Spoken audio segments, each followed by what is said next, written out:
বলে যেখানে মহাভক্ত গিরিশ ঘোষ বসে আছেন সেখানে গিয়ে দাঁড়ালেন। কোনো কথা গিরিশ বলার পূর্বেই শ্রী শ্রী ঠাকুর গিরিশকে সম্বোধন করে বললেন, গিরিশ, ও গিরিশ, তুমি যে আমার বিষয়ে সকলকে এত কথা বলে বেড়াও, তা তুমি কি দেখেছ আর কি বা বুঝেছ? ব্যাস বাল্মীকি যার হত্যা করতে পারেনি, আমি তার সম্বন্ধে অধিক কি আর বলবো? তোমাদের আর কি বলবো? আশীর্বাদ করি তোমাদের সকলের চৈতন্য হোক, আশীর্বাদ করি তোমাদের সকলের চৈতন্য হোক। ঠাকুর, এ কি? ঠাকুরের স্পর্শে আমার এ কি হলো? সব জ্যোতির্ময় দেখছি। না না, তুমি মানুষ নও, মানুষের ছদ্মবেশে পূর্ণ ব্রহ্ম নারায়ণ মলিন চিত্তে মায়া মুক্ত করতে এসেছো এই ধরায়। তোরা প্রণাম কর, ঠাকুর আজ কল্পতরু হয়েছে। জয় রামকৃষ্ণ, জয় রামকৃষ্ণ, জয় রামকৃষ্ণ। দেখে যা দেখে যা তোরা ওরে নগরবাসী, দেখে যা দেখে যা তোরা ওরে নগরবাসী। আজ ঠাকুর কল্পতরু হয়ে, ঠাকুর কল্পতরু হয়ে দাঁড়ায়েছে নাসি। দেখে যা দেখে যা তোরা ওরে নগরবাসী, দেখে যা দেখে যা তোরা ওরে নগরবাসী।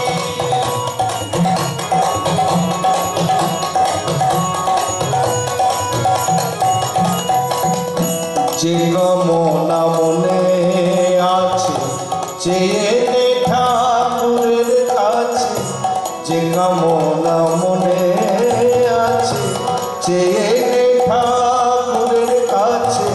ধর্ম অর্থ কাম মোক্ষ ওরে ধর্ম অর্থ কাম মোক্ষ যাহার অভিলাষী।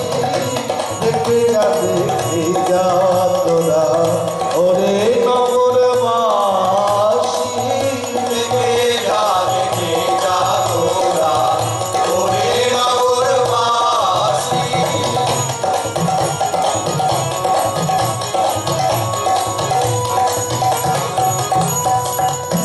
মুঠো মুঠো যতই যাবি তখনই তা পেয়ে যাবি, মুঠো মুঠো যতই যাবি তখনই তা পেয়ে যাবি। অকাতরে দিলেন ঠাকুর আজ, অকাতরে দিলেন ঠাকুর কৃপার রাশি রাশি। দেখে যা দেখে যা তোরা ওরে নগরবাসী, দেখে যা দেখে যা তোরা ওরে নগরবাসী।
19শে জানুয়ারি।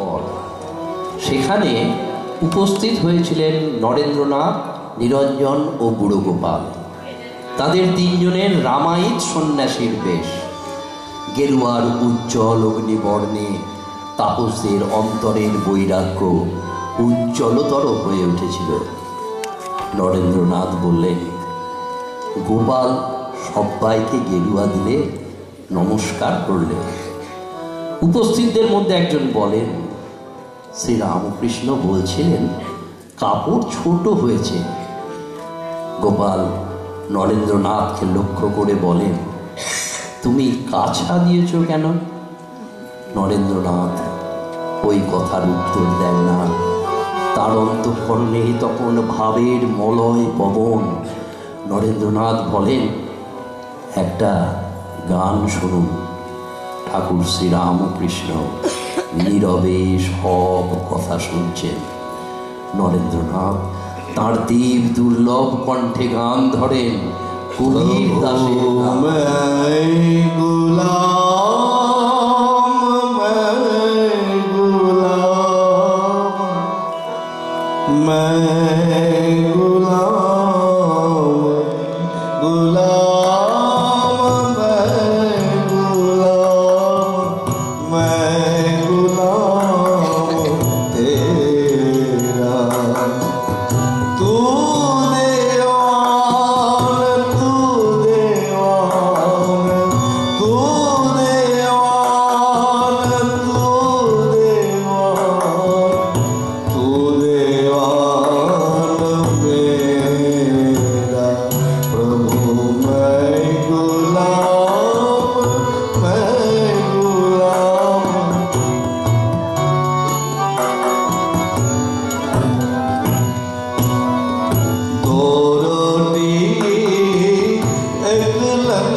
তিনি চোখ মোছেন।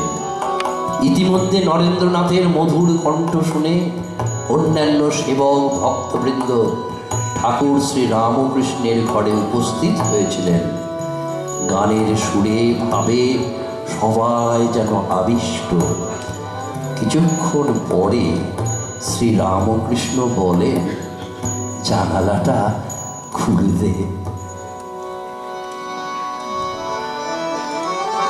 এই মহাতীর্থে নাট্যাচার্য গিরিশচন্দ্র ঘোষের ভাই অতুল চন্দ্রের এক অলৌকিক অভিজ্ঞতা হয়। মাঘ মাস, শীতের রাত্রি। সেদিন ঠাকুর শ্রী রামকৃষ্ণের ব্যাধির বাড়াবাড়ি।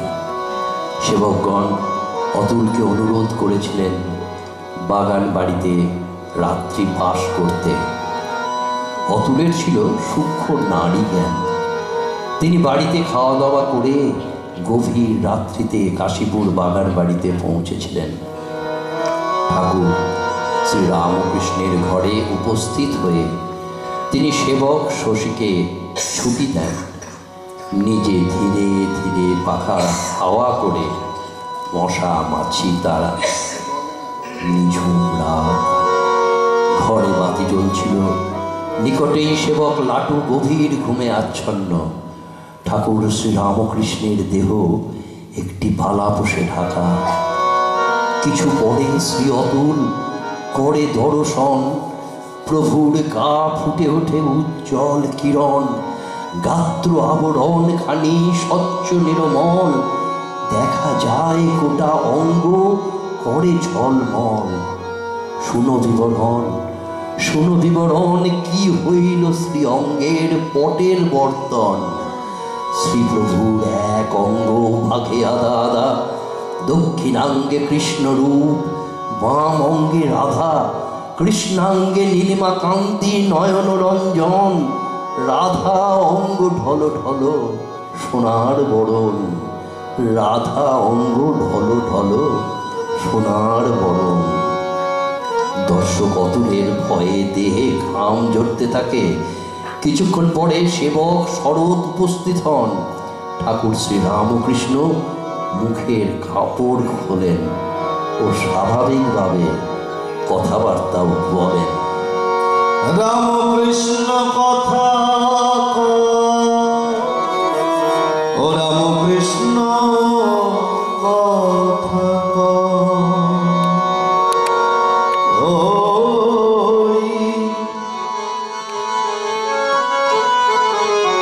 ধুলাতে লোটা। রামকৃষ্ণ কথা রামকৃষ্ণ কথা রামকৃষ্ণ কথা রামকৃষ্ণ রামকৃষ্ণ কথা।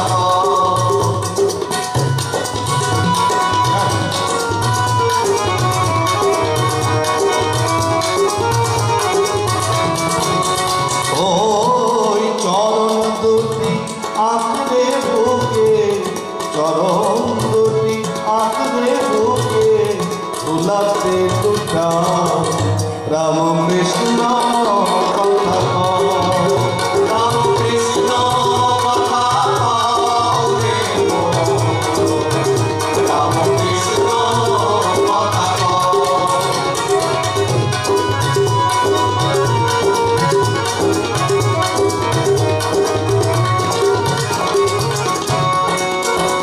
ওই সুধার সায়র সেচে মনের মান নেবে না।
রাম কৃষ্ণ নামটি বাজে কেন হৃদে না বাজায় রাম কৃষ্ণ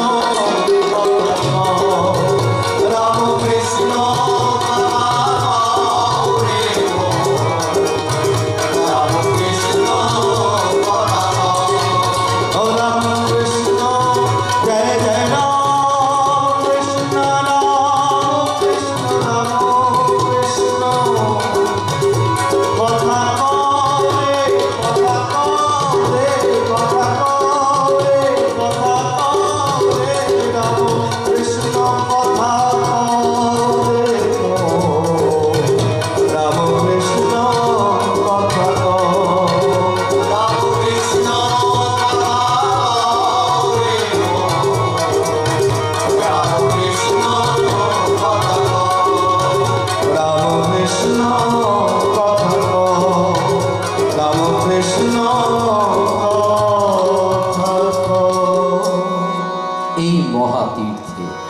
যোগীন মা, যাকে ঠাকুর কৃপা সিদ্ধ গোপী বলতেন, বৃন্দাবন তীর্থে যাবার জন্য প্রস্তুত হয়েছিলেন।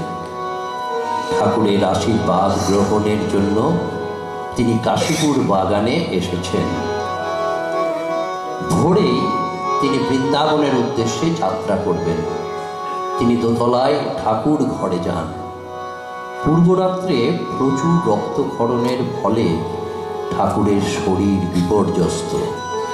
ঘরের দেওয়ালে টাঙানো ছিল শ্রীকৃষ্ণ জননী যশোদার ছবি।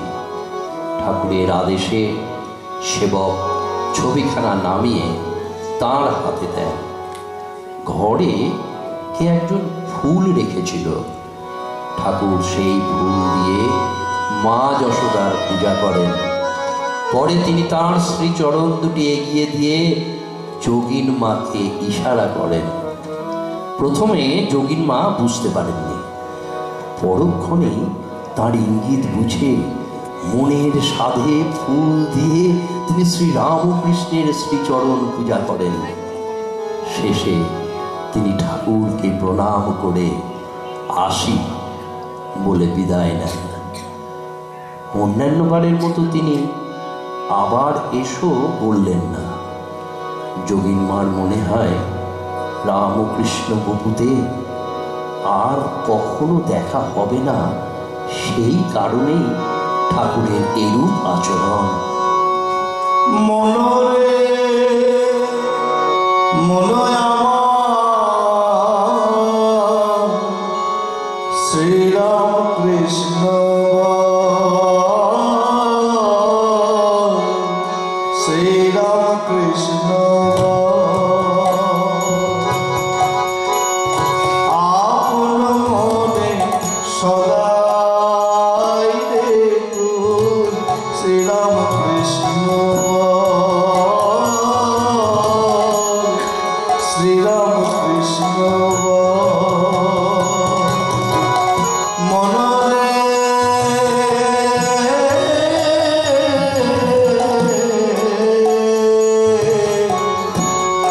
শ্রীরাম কৃষ্ণ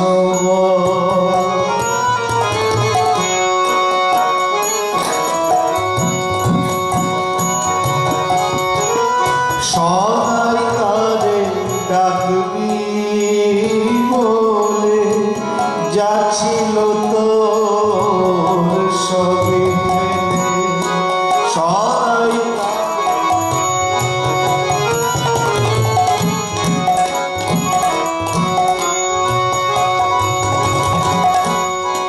ভুলিস না রে মায়ার মোহে জীবন তরি ভুলিস না রে মায়ার মোহে জীবন তরি যায় রে বন্ধু বহু কাল বৃথা গেল করিস না রে ছল মনে রে বহু কাল বৃথা গেল করিস না রে ছল শ্রীরাম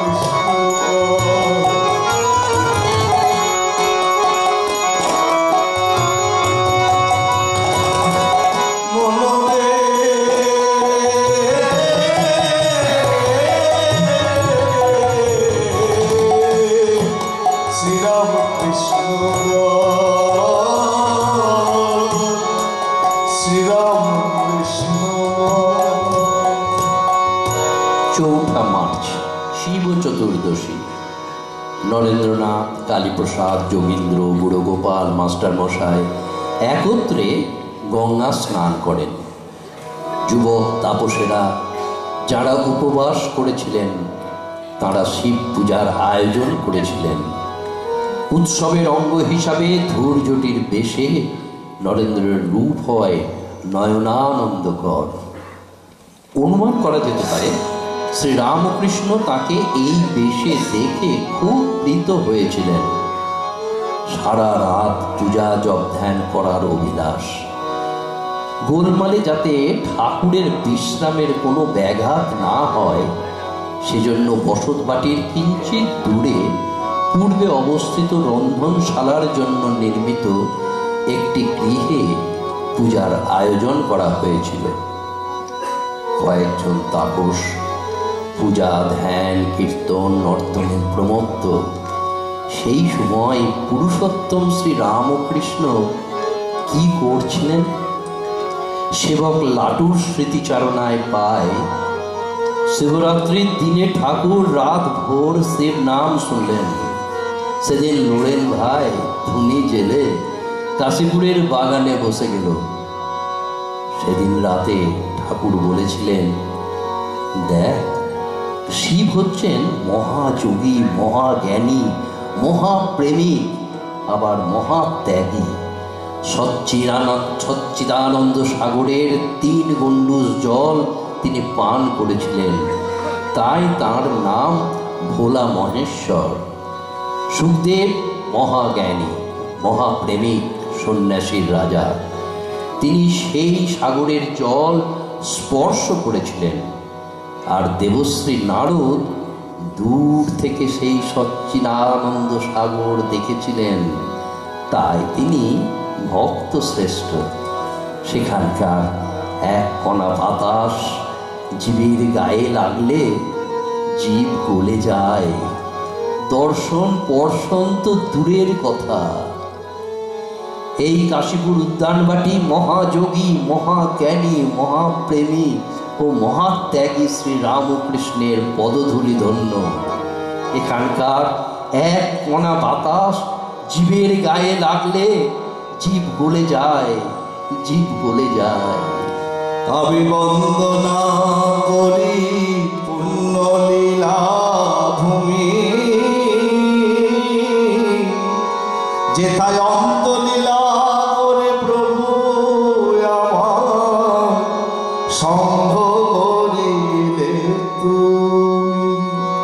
আজি মহাতীর্থ হলো, মহাতীর্থ হলো, আজ মহাতীর্থ হলো, মহাতীর্থ হলো, মহাতীর্থ হলো, রামকৃষ্ণ চরণ পরশনে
ভক্তদের মাতিয়ে তুলেছে।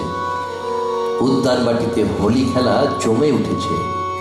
পুথিকার লিখছেন, বসনাদি সহ সব ভক্ত লালে লাল, উচ্চরিল বাজে তালে খোল কর তাল।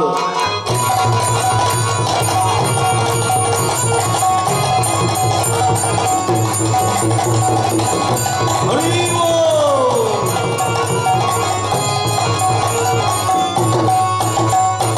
অবশেষে মাতোয়ারা ভক্ত জুথে জুথে, অবশেষে মাতোয়ারা আরে বাহিরে আইলা হেতা উদ্যানের পথে। যে মন্দিরে প্রভুদেব চারিধারে তার, সুন্দর সড়ক পথ অতি পরিষ্কার। সেই পথে উপনীত হয়ে ভক্তগণ নাচে গায় শ্রীমন্দির করিয়া বিষ্ণু। হরি বল হরি বল হরি বল হরি বল হরি বল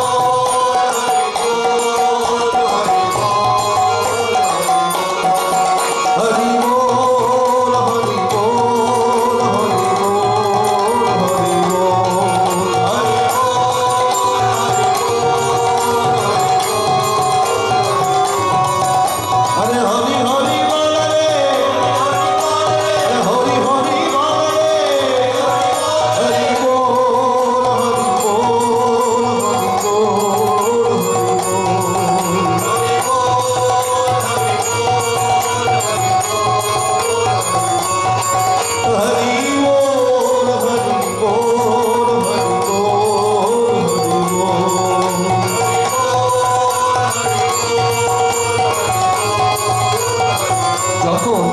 যখন তারা শ্রী রামকৃষ্ণের বাসভবন প্রদক্ষিণ করছিলেন, তাদের ডেকে পাঠান। প্রভুর সেই মধুর আকর্ষণে বা আবাহনে সকলে আমি আগে যাব, আমি আগে যাব বলে দুর্দার শব্দে উপরে উঠে শ্রীপদে প্রণাম করল এবং তাদের ভূত মূর্তি দর্শনে ভূতেশ্বর বিশেষ প্রফুল্ল হলেন। আবার ভূত জননী শ্রী মাতৃদেবীও তার ভূত ভূতগণের আচরণে প্রসন্ন হয়ে প্রচুর প্রসাদ পাঠিয়ে দিলেন। আয় রে শ্রী রামকৃষ্ণ বলে দুবাহু তুলে, আয় রে শ্রী রামকৃষ্ণ বলে দুবাহু তুলে, আয় রে শ্রী রামকৃষ্ণ বলে দুবাহু তুলে, আয় রে শ্রী রামকৃষ্ণ বলে দুবাহু তুলে। আরে দুঃখ শোক তুচ্ছ হবে যাবি সকলে ভুলে, দুঃখ শোক তুচ্ছ হবে যাবি সকলে ভুলে। আয় রে শ্রী রামকৃষ্ণ বলে দুবাহু তুলে, আয় রে শ্রী রামকৃষ্ণ বলে দুবাহু তুলে।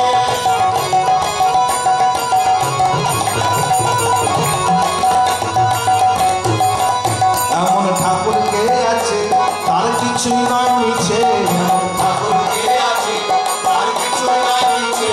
আরে স্বর্গ হতে মরতে চৈতন্য দেবেন বলে, স্বর্গ হতে মরতে চৈতন্য দেবেন বলে। আয় রে শ্রী রামকৃষ্ণ বলে দুবাহু তুলে, আয় রে শ্রী রামকৃষ্ণ বলে দুবাহু তুলে।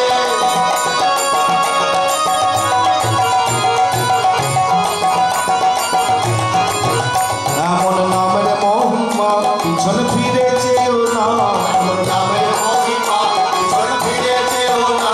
ওরে নেচে নেচে আয় রে ও ভাই নামের নিশান তুলে, নেচে নেচে আয় রে ও ভাই নামের নিশান তুলে। আয় রে শ্রী রামকৃষ্ণ বলে দুবাহু তুলে, আয় রে শ্রী রামকৃষ্ণ বলে দুবাহু তুলে।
নির্বিকল্প সমাধি লাভ করে সুখদেবের মতো 5-6 দিন সমাধিতে ডুবে থেকে শরীর রক্ষার জন্য খানিকটা নেমে আবার সমাধিতে ডুবে যাবেন, এই প্রার্থনা করেছিলেন। এই কথা শুনে শ্রীরামকৃষ্ণ তিরস্কার করে বলেছিলেন, ছি ছি, তুই এত বড় আধার, তোর মুখে এই কথা? আমি ভেবেছিলাম তুই একটা বিশাল বটগাছের মতো হবি, তোর ছায়ায় হাজার হাজার লোক আশ্রয় পাবে। তা না পেয়ে তুই কিনা শুধু নিজের মুক্তি চাস? এত অতি তুচ্ছহীন কথা। না রে না, এত ছোট নজর করিসনি। এরকম অসংখ্য ঘটনা পুষ্পের ফুটে ওঠা আর ঝরে যাওয়ার দিনগুলির মধ্যে দিয়ে শ্রীরামকৃষ্ণের অন্তলীলা চরম পরিণতির দিকে অগ্রসর হয়। শরীর যাবার 2 দিন আগের ঘটনা। নরেন্দ্রনাথ তার বিছানার পাশে বসে মনে মনে ভাবছেন, এই সময় যদি বলতে পারো আমি ভগবান, তবে বিশ্বাস করব সত্যি সত্যি তুমি ভগবান। ঠাকুর তখন হঠাৎ নরেন্দ্রর দিকে চেয়ে বললেন, এখনো অবিশেষ করে যে রাম, যে কৃষ্ণ, সেই ইদানিং এ শরীরে রামকৃষ্ণ। তোর বেদান্তের দিক দিয়ে নয় রে, তোর বেদান্তের দিক দিয়ে নয়। এই শুনে নরেন্দ্রনাথ অবাক হয়ে রইলেন। হরি ওম রাম কৃষ্ণ বলো নমঃ। হরি ওম রাম কৃষ্ণ বলো নমঃ।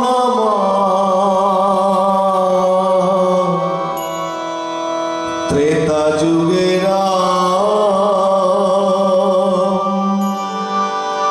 দাপরে দেশে দুয়ে মিলে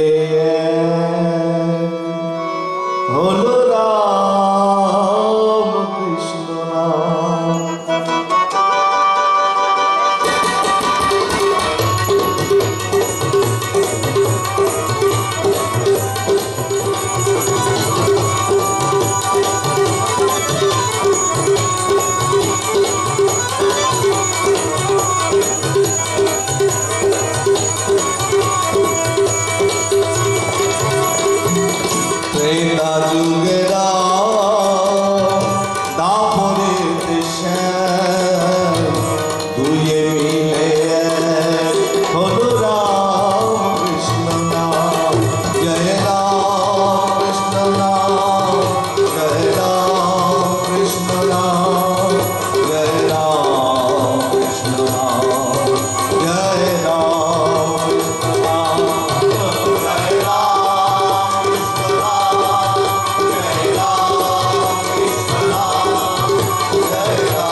প্রাণের ঠাকুর আপনি এসে প্রাণের ঠাকুর দেখাই পরম ধাম হরি ওম রাম কৃষ্ণ বলো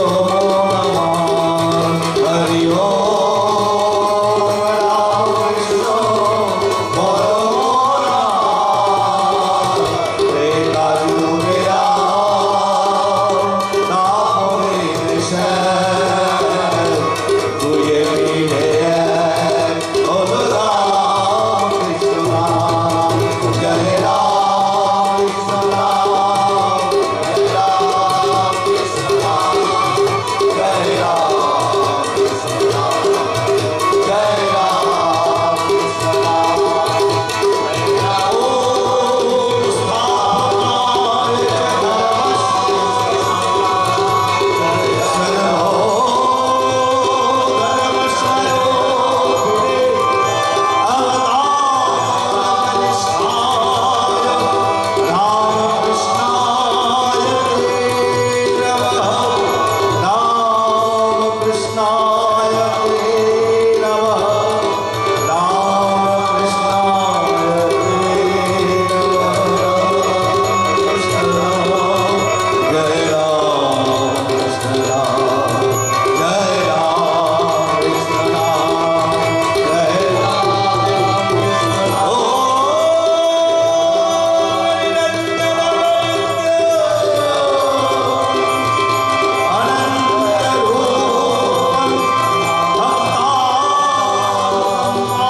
जय श्री गुरु महाराज शांति शांति हरि ओम तत्सत् श्री राम कृष्णार्पणमस्तु।